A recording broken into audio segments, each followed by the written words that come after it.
Hello praise the Lord friends, आपका स्वागत है हमारे इस चैनल में।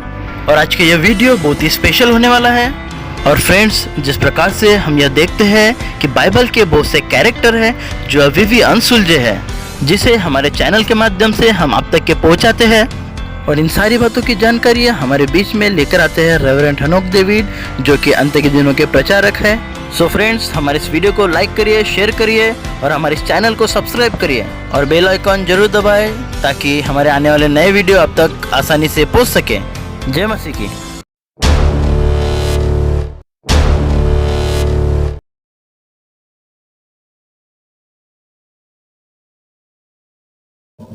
सर, जिस प्रकार से हम देखते हैं कि नोहा ने अपने बेटे को जो हाम है उसको श्राप दिया है, मतलब वो जो सारी बातें लिखी उत्पत्ति इसका 9 में कि उसने अपने बेटे को जो हाम है उसको श्राप दिया।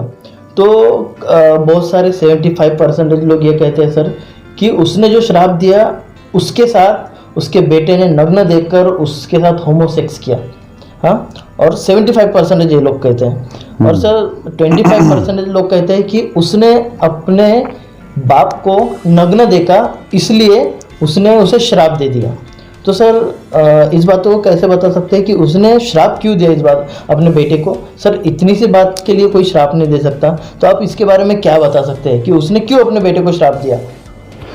ठीक है, अगर आपको जानना है कि नोहा ने अपने बेटे को अपने बेटे के बेटे को श्राप क्यों दिया, तो हम इस विषय में हम समझ सकते हैं।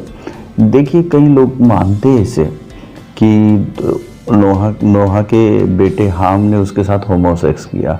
और कहीं समय तक मेरा भी ये विचार था, क्योंकि मैं भी ये सोचता था कि अगर सिर्फ होमोसेक्स अगर उसने सिर्फ नंगा देखा है तो इतनी बड़ा कर्ज कैसा दे देगा, जबकि नोहा तो होश में भी नहीं था। तो जब उसका नशा उतरा, बाइबल बताती जब उसका नशा उतरा तब उसने ये जान लिया कि उसके छोटे बेटे ने उसके साथ क्या किया। तो नशा उतरने के बाद अगर वो उसे नंगा देख लेता तो ऐसा कैसा इतनी बड़ी बात कैसा नहीं बोल देता। तो मैं कई दिनों तक जब मैं टीचिंग देता था तब मैं भी यही बताता था, पर ठोस कुछ नहीं था। तो जहाँ ठोस नहीं है वहाँ बता नहीं सकते। फिर कई लोगों के मुंह से ओपिनियंस मैंने सुना कि उसने सिर्फ नंगा देखा। तो नंगा सिर्फ देखने से इतना बड़ा श्राप नहीं दे सकता। तो स्टोरी कुछ ऐसी है कि आदम और हवा ने जिस समय पाप किया था। और सर ये आदम और हवा से रिलेटेड है क्या? हाँ, अभी समझना है, इसलिए तो मैंने आदम और हवा का ये निकाला है ना। आदम और हवा ने जब पाप किया, और जब आदम और हवा पाप किया और वे उनकी आंखें खुल गई और ये पता चला उन्हें कि वे नंगे हैं, और तब वो लज्जाने लगे कि हम नंगे। तब परमेश्वर ने पहली बार एक बछड़े को काटा और बलिदान चढ़ाया, और उस बछड़े का चमड़े का अंगरखा रख के आदम और हवा को उसने अपने शरीर को ढकने के लिए दिया। ठीक है।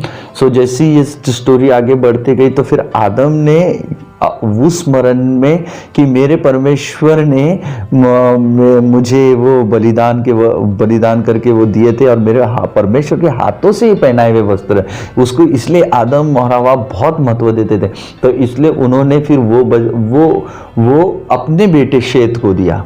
उसके बाद अब्राहम ने वही चमड़े का अंग रखा अपने बेटे शेत को दिया। शेत के बाद फिर वंशावली वो बढ़ती गई पीढ़ी, तो शेत ने अपने बेटे को दिया, उसने अपने बेटे को दिया, उसने अपने बेटे को दिया। फिर आई ये बात है हनोक, फिर हनोक ने भी जाने से पहले इसे अपने बेटे को दिया। ऐसा करते करते फिर आखिरी में मतुशेलह के हाथ में ये लगा। फिर मतुशेलह ने ये अंग रखा नोहा को दिया। अच्छा, मतलब ये जो हवा और आदम को जो चमड़ा जो काट के उनका नग्नपना छुपाया था, तो वो मतलब पीढ़ी से पीढ़ी वो देते अपने बेटों को इसलिए देते थे कि उनके लिए ये सबसे इम्पोर्टेंट चीज हो गई थी कि परमेश्वर के हाथों से दिया हुआ हमें पहला वस्त्र है। तो मतलब बहुत महत्वपूर्ण है। तो कई सालों से वो अपने उनमें एक प्रथा ही बन चुकी थी कि हर कोई अपने बड़े बेटे को वो गिफ्ट करता था कि फिर वो अपने बेटे को तो ऐसा करते करते करते करते नोहा के हाथ में लगा, मतुशेलह ने नोहा को दिया। फिर नोहा जब जहाज में गया ऊपर, जब वो फ्लड आया था, तब ऊपर जाने के बाद यही वस्त्र को नोहा ने अपने संदूक में छुपा के रखा था। फिर आने के बाद जब नोहा नीचे में किसानी करने लगा तो आपको वहाँ पे आपको पढ़ने में आएगा, तो फिर वो उसने बहुत सारे अंगूर की बारी लगाए, उसको पिया और मतवाला होके पड़ा रहा। सो ये ड्रेस को क्योंकि बड़े बेटे को दिया जाता था तो छोटे बेटे ने उसे ले लिया, जो कि प्रथा के खिलाफ था। किसने लिया? इसे हमने ले लिया। मतलब उसे जब वो नशे, उसका पिता जो नोहा था वो नशे में था, तो तब उसने ले लिया वहाँ से। हाँ, तब उसने नोहा के आंख पे से जो वही वस्त्र को नोहा ने एक्साइटमेंट में कि मेरे पर हम इतने बड़े जहाज से आए, वो परमेश्वर की यादों में, चलो आज मैं ये वस्त्र पहनूंगा कि मैं परमेश्वर को स्मरण रखूंगा कि परमेश्वर ने मेरे फोरफादर पे, मेरे आदि बाप को दिया था। तो उस चक्कर में उसने वो पिया और वो थोड़ा एक्साइटमेंट में हुआ हो तो उसने वो पहना, और पहनने के बाद जब वो पड़ा तो हाम ने ये वस्त्र को चुरा लिया। मतलब अपने पिता के हाँ, अंग से ये निकाल लिया। अच्छा। तो निकाल लिया, तब आदम नूह का जब नशा, जब निकालते समय अंधुक उसे दिखाई दिया कि ये तो कौन नहीं छोड़ रहा, ये कौन निकाल रहा है। तब नोहा ने ये जान गया कि उसके छोटे बेटे ने उसके उस वस्त्र को चुरा लिया है, क्योंकि वो वस्त्र छोटे को नहीं परंतु बड़े को देने की प्रथा थी। अच्छा, मतलब वो चुरा लिया इसलिए। हाँ, चुरा लिया। तो ना कि उसने होमोसेक्स किया है, ना कि उसने नंगा देखा है, परंतु उसने वस्त्र चुरा लिया। और वस्त्र क्योंकि उसने चुरा लिया तो जैसे ही नूह का नशा उतरा तो नूह ने उसके बेटे कनान को श्राप दिया। पर मैं फिर भी पूछना चाहता हूँ कि आप मतलब इतने पूरे सही रीति से किस प्रकार से कह सकते हैं कि नहीं ये जो आप बता रहे हैं सही है करके? देखिए, जैसे ही हमारे व्यूवर्स कमेंट्स करेंगे और जब इस बातों से पूछेंगे तब उनके उत्साह में मैं ज़रूर से बताऊंगा कि ये कहाँ पे लिखी गई बात मतलब आप क्वेश्चन मार्क? हाँ, मैं क्वेश्चन मार्क रखना चाहता हूँ ताकि उनमें भी तो कोई एक्साइटमेंट हो कि हमको जानना है बाबा ये सब सारी चीज़ें हैं। मतलब ये सारी बातें लिखी है 100% लिखी है, और आप इसका मतलब पूरे तरीके से प्रूव कर सकते हैं। हाँ, क्योंकि हम जो भी टीचिंग है, हमने हमारे लाइफ में एक ही चीज़ सीखा है कि जो भी चीज़ें लोगों तक पहुंचाना है, अगर आपके पास वचन रेफरेंस नहीं है और आपके पास सबूत के साथ कुछ नहीं है तो हमें उस सारी चीज़ों को लोगों को बताना ही नहीं चाहिए।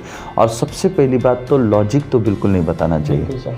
अच्छा सर, देखिए जिस प्रकार से अब वो चमड़े के बारे में हमारी बातचीत निकली है तो मुझे बताइए कि ये चमड़ा कहाँ तक के पीढ़ी तक के मतलब चलते गया, वो चमड़े से मतलब किसके साथ मतलब कहाँ तक के उसको आप बता सकते हैं?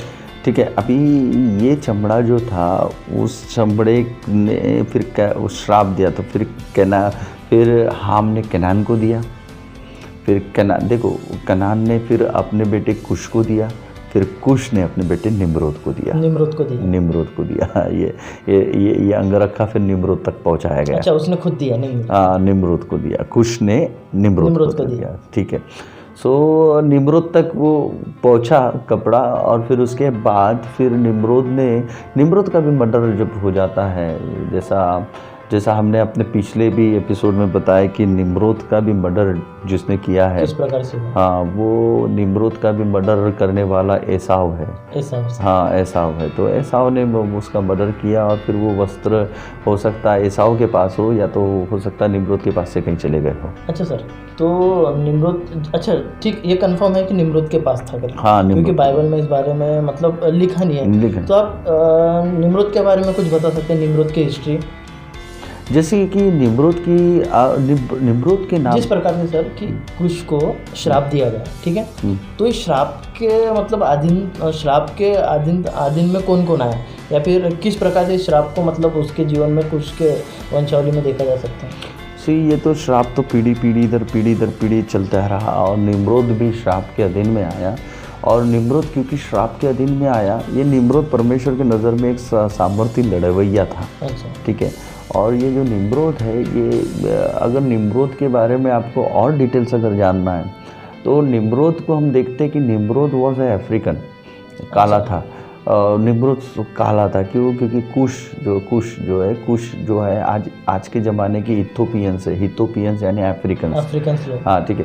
तो अफ्रीकन के जैसा मतलब वो उसमें था। तो जो निम्रोद था, निम्रोद बढ़ता गया और निम्रोद ने अपना ही एक राज्य स्थापित किया। निम्रोद के नाम का वो मतलब होता है रिबेलियन, और वो एक सामर्थ्य लड़वैया था। तो और वो शिकारदार था। तो सम गॉड्स जो कोई ऐसे गॉड्स है जिसके अंदर हम निम्रोद की सिमिलैरिटी को देखते हैं। और ये जो चमड़ा है, क्या नाम है अपना, जो जानवर का चमड़ा जो परमेश्वर ने दिया था, तो सब ऐसे गॉड्स के अंदर हम देखते हैं जो चमड़े को पहनते हैं। और वो चमड़ा है जो निम्रोद को ठीक है। तो निम्रोद वन ऑफ द एक गॉड्स के जैसा हो गया था उनके लिए। तो निम्रोद के बारे में अगर अपन बहुत हिस्ट्री को अगर पढ़ेंगे और हम बाइबल्स और सारी चीज़ों में जाएंगे, तो निम्रोद का सेकंड नाम आता है अम्रापेल। अम्रापेल, राजा अम्रापेल करके उसको पुकारा जाता है। और आप इसको जेनेसिस 14 में भी देख सकते हैं, अम्रापेल राजा। अच्छा सर, तो जब ये निम्रोद के बारे में अभी आपने बताया, तो सर जब आपने जैसे बताया कि वो खुद उसको लोग खुदा मानते थे, मतलब हाँ, उसको भगवान बना दिए थे। तो आप बताइए कि सर जब भगवान उसको बना दिया तो उसका अस्तित्व, मतलब जैसे अभी देखते हैं कि जब बेबीलोन टावर बना तो उसका अस्तित्व वही मिट गया, या फिर उसका अस्तित्व के बारे में मतलब आगे क्या हुआ उसके अस्तित्व? अरे वो कहाँ तक के गया? वो शिनार देश यानी ईरान वहाँ से जो वो निकला है, अगर आपको देखना है तो उसके बारे में कई सारी चीज़ें बताई गई है बाइबल में। इतिहासों की किताब में भी अगर हम देखते हैं तो उसका राज्य कहाँ तक था, शिनार से लेकर, और वो बाबिल का राजा बन गया था। उसको गॉड जैसा लोग पूछते थे। और आज भी ये निम्रोद और इसकी वाइफ जो सेमेरियामिस है, वो अलग अलग नाम से हर देश में है, ठीक है। अगर आप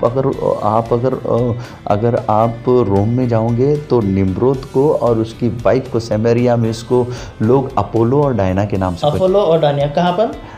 ये रोम में। अगर रोम में अपोलो और डायना, हाँ अच्छा, रोम में अपोलो और डायना।